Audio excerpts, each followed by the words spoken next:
Hoy retomamos nuestro análisis del mercado de trabajo, pero vamos a dejar atrás los modelos de equilibrio perfecto para meternos de lleno en el barro, en el mundo real de las crisis, los despidos y los ajustes. Y para entenderlo bien, creo que lo mejor es viajar a Australia y conocer a Doug y Rob Gray, padre e hijo. Una historia muy reveladora. Totalmente. Imagina la escena. Los dos son operadores de maquinaria pesada en la minería, grúas y camiones gigantescos. Estaban viviendo en pleno boom, un auge increíble alimentado por la demanda de China. El sueño de cualquier trabajador en ese sector. Absolutamente. Rob, el hijo, ganaba tanto que vivía en Tailandia y literalmente volaba a Australia para trabajar. Y su padre, Doug, cobraba el doble del ingreso medio de una familia australiana. Parecía que no se podía acabar nunca. Pero se acabó. Se acabó. En 2015 el sueño se rompió, los precios de los minerales se desplomaron y un día Rob recibió una llamada, muy corta. Gracias por sus servicios, pero ya no lo vamos a necesitar. Poco después, su padre, la misma noticia. Su historia, que es la de miles de personas, es nuestro punto de partida para una pregunta clave. ¿Qué pasa realmente cuando la economía recibe un golpe así y el mercado laboral se desequilibra por completo? Esa es la pregunta fundamental. La historia de los Grays nos saca de la teoría y nos pone frente a la realidad. Hoy vamos a usar su experiencia para analizar por qué ocurren estas olas de desempleo, por qué el mercado no se autocorrige tan fácil y rápido como algunos modelos teóricos sugerirían. Y veremos qué papel juegan los gobiernos o fenómenos como la inmigración en todo esto. Exacto. Es el choque entre la teoría económica y las fricciones, a veces muy dolorosas, del mundo real. Vale. En nuestro análisis anterior hablamos de un tipo de desempleo que, digamos, siempre está ahí, un desempleo estructural. Pero esto de los Grays, que te despidan de un día para otro junto a miles de compañeros, suena a otra cosa. Es distinto según el modelo. Son fenómenos completamente distintos. Lo que vimos era el desempleo de equilibrio. El caso de los Grays, sin embargo, es el ejemplo perfecto de lo que llamamos desempleo cíclico, o desempleo por insuficiencia de demanda. Insuficiencia de demanda. O sea que la gente dejó de comprar minerales. No solo eso. La caída de la demanda de China no solo eliminó sus empleos, creó una onda expansiva. Ellos y miles de mineros dejaron de gastar. Claro, en restaurantes, en coches, en viajes. Exacto. La demanda se contrajo en toda la economía australiana. Es como un castillo de naipes. En nuestros gráficos, la economía pasa de un punto de equilibrio que llamamos X a un punto B de recesión, APA de desempleo cíclico. Y la clave del punto B es que hay muchísima gente como los Gray, cualificada y dispuesta a trabajar incluso por algo menos, pero es que simplemente no hay puestos. Las empresas no contratan porque no venden. Aquí es donde la cosa se pone interesante. Porque la lógica más simple te diría, bueno, si hay gente dispuesta a trabajar por menos, que las empresas bajen los sueldos, así bajan los costes, bajan los precios, venden más y vuelven a contratar. Problema resuelto, ¿no? Parece lógico. La economía volvería sola a su sitio, pero la realidad, ya lo has dicho, es más complicada. Y tanto. Ese es el gran debate económico del último siglo. Ese ajuste automático se topa con dos muros gigantescos. El primero es muy humano. La resistencia de los trabajadores. A nadie le gusta que le bajen el sueldo, claro. A nadie. Y no es solo por orgullo. Es que la hipoteca no baja, el supermercado no baja. Y las empresas lo saben.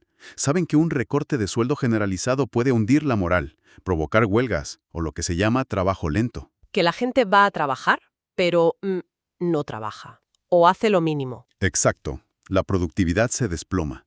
Por eso los departamentos de recursos humanos son muy reacios a hacerlo. Prefieren despedir a un 10% de la plantilla que bajarle el sueldo un 10% a todo el mundo. Es curioso porque, visto desde fuera, puede parecer más injusto, pero para la empresa... Para la cultura de la empresa a largo plazo, creen que es menos dañino. Se mantiene la confianza con los que se quedan. Vale. Primer muro. La resistencia de las personas. Pero has mencionado un segundo obstáculo, y has dicho que era paradójico. Sí, y es quizá el más importante. Es lo que llamamos una falacia de composición. Lo que funciona para uno puede ser un desastre si lo hacen todos a la vez. ¿Cómo? Imagina que solo una empresa baja los sueldos. Quizás consiga ser más competitiva. Vale. Pero, ¿qué pasa si todas las empresas de un país bajan los sueldos a la vez? Espera, me estás diciendo que si todas las empresas hacen lo que parece lógico de forma individual, el resultado para todos puede ser peor. Un desastre. Un completo desastre. Porque si todas bajan los salarios, las familias tienen menos ingresos.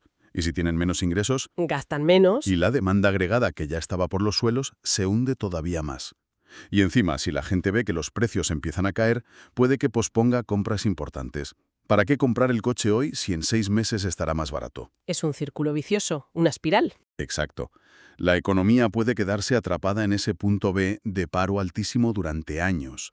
Es la gran lección de Keynes en la Gran Depresión. Entonces, si ese ajuste automático de los salarios no solo es lento y doloroso, sino que puede empeorar las cosas, ¿estamos condenados a esperar? Volviendo a los Gray, ¿tenían que esperar a que China volviera a crecer por arte de magia? Afortunadamente no, y aquí es donde entra la política gubernamental como una especie de atajo para salir del bache. Un atajo. Sí. Si el problema de raíz es la falta de demanda, en lugar de forzar ese ajuste tan doloroso de salarios, el gobierno o el Banco Central pueden actuar para, digamos, inyectar demanda directamente en la economía. ¿Y eso en la práctica cómo se hace? Tienen dos grandes herramientas. La primera, la política monetaria del Banco Central. Puede bajar los tipos de interés. Para que los créditos sean más baratos. Eso es. Más barato comprar una casa, un coche, o para que las empresas inviertan en maquinaria nueva. Y la segunda es la política fiscal, la del gobierno. Puede aumentar su propio gasto, por ejemplo, con un gran plan de infraestructuras. Carreteras, puertos. O puede bajar los impuestos para que familias y empresas tengan más dinero en el bolsillo para gastar. Si lo aplicamos a los Gray, una política así, ¿qué habría significado? Quizás un gran proyecto de infraestructuras que necesitara justo operadores de grúas como ellos. Exactamente. En lugar de esperar a que la demanda de mineral se recuperara, el gobierno crea una nueva fuente de demanda para sus habilidades.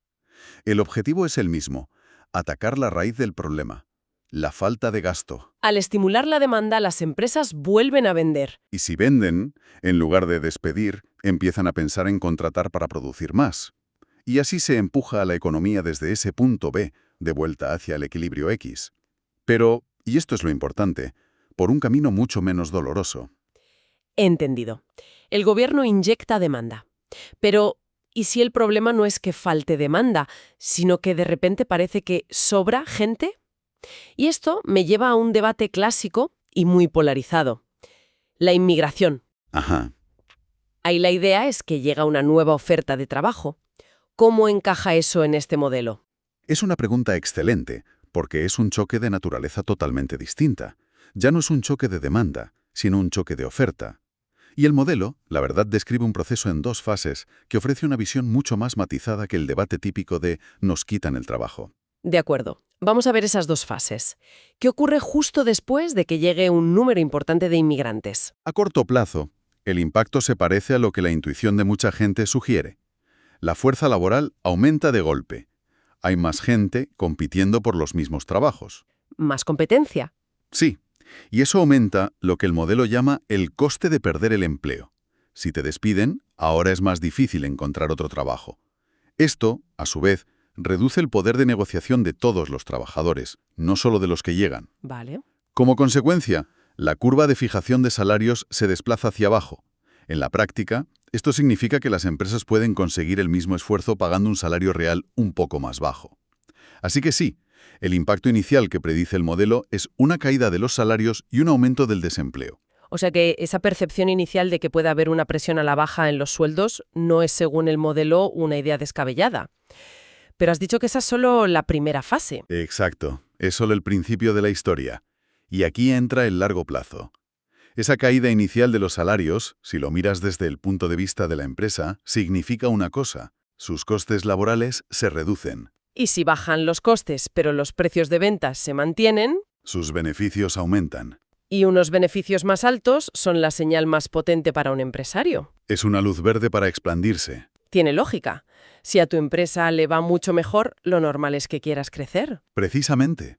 A largo plazo, las empresas usan esas ganancias extra para invertir y crear nuevos puestos de trabajo. Y a medida que contratan a más gente, tanto nativos como inmigrantes, la tasa de desempleo empieza a bajar de nuevo. Y al haber menos gente buscando trabajo. El poder de negociación de los trabajadores se recupera.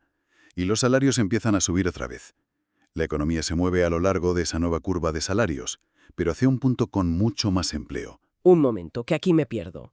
Contratan más, el paro baja y para motivar a esos trabajadores los salarios tienen que volver a subir. ¿Hasta dónde suben? Suben hasta que la economía vuelve a alcanzar la curva de fijación de precios, que es el salario real que las empresas pueden pagar una vez descuentan su margen de beneficio. El resultado final es que la economía alcanza un nuevo equilibrio. Y aquí viene lo interesante. A ver, En este nuevo punto hay más gente empleada que antes. La tasa de desempleo vuelve a su nivel original. Y lo más sorprendente, el salario real también vuelve a su nivel de partida. a ver si lo he entendido bien. El modelo predice un bache temporal en los salarios. Ese bache genera beneficios extra, que impulsan la inversión, se crea más empleo y eso hace que los salarios se recuperen por completo. El resultado final es más gente trabajando por el mismo poder adquisitivo que antes. Eso es lo que sugiere la lógica interna del modelo. La conclusión es muy potente. La economía no es un pastel de tamaño fijo. La inmigración, en este marco teórico, acaba haciendo que el pastel crezca. La situación de los trabajadores nativos, en salario real y paro, no empeora, y la de los inmigrantes, lógicamente, mejora. Pero eso suena muy... De libra de texto. En el mundo real hay evidencia de que funciona así, porque las empresas podrían simplemente embolsarse esos beneficios de los salarios más bajos en lugar de reinvertirlos. Esa es la crítica clave y un debate empírico muy activo. El modelo asume que los mercados son competitivos. Si una empresa no invierte, su competidora lo hará. Crecerá y le quitará mercado. Pero en la realidad, si hay monopolios o si las empresas reparten esos beneficios como dividendos en el extranjero, este mecanismo de ajuste puede ser mucho más lento o incluso incompleto. Ya, la realidad siempre tiene más fricciones. Siempre. Por eso la evidencia empírica a veces es mixta. El modelo nos da el mecanismo ideal. Queda claro. Hemos visto que el mercado de trabajo no es como el del pan. Cuando sufre un golpe, como el que dejó sin trabajo a los Gray, la vuelta al equilibrio no es ni automática ni indolora. Para nada. Las rigideces del mundo real, como esa resistencia a bajar sueldos, hacen que el desempleo pueda enquistarse. Y por eso existen las políticas monetarias y fiscales, ¿no? Como herramientas para gestionar estas crisis. Exacto, para suavizar sus costes humanos. Y por otro lado, hemos visto que fenómenos como la inmigración tienen dinámicas a corto y largo plazo que a menudo se simplifican hasta la caricatura. Sí, el modelo, con sus limitaciones, nos obliga a pensar más allá del impacto inmediato. A considerar todas las reacciones en cadena que se producen. Para terminar, como siempre, dejamos una idea en el aire. Todo nuestro análisis de hoy asume que la competencia entre empresas y la productividad se mantienen más o menos constantes. Pero, ¿qué pasaría si una gran recesión barriera a las empresas menos eficientes, haciendo la economía más competitiva? O al revés, ¿qué pasaría si la llegada de muchos emprendedores inmigrantes creara nuevas empresas y aumentara la competencia? ¿Cómo podría eso cambiar el destino final de los salarios y el empleo para todos?